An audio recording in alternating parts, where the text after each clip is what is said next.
श्याम मानव यांनी केलेले दावे खरे असं अनिल देशमुखांनी म्हटलेलं आहे। ठाकरे सरकार पाडण्यासाठी फडणवीसांनी संपर्क साधला होता असाही खुलासा देशमुखांनी केला आहे। अनिल देशमुखांनी गुन्हेगारांना आणि चोरांना मदत केली। जी सत्य बाजू आहे दिशा सालियान आणि सुशांत सिंग राजपूतच्या केसमध्ये ते सत्य सांगायला सांगितलं। सांगा आदित्य ठाकरे जिथे सामूहिक बलात्कार झाला तिथे आदित्य ठाकरे होता का? आदित्य ठाकरेच्या जवळच्या निकटवर्तीय लोकांनी तिला बाल्कनीतून फेकलं का? हे सत्यच सांगायला सांगितलं ना। मग त्याच्यामध्ये आरोप कुठे झालेला आहे?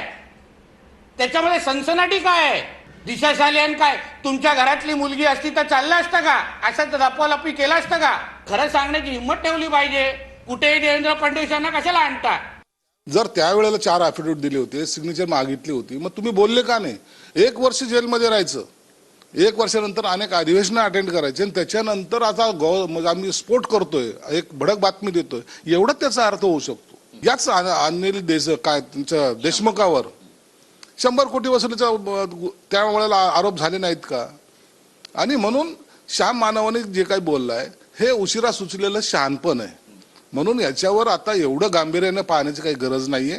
आणि जर असं काही असतं तर स्वतः अनिल देशमुखांनी याच्याबद्दलचं स्पष्टीकरण दिलं असतं।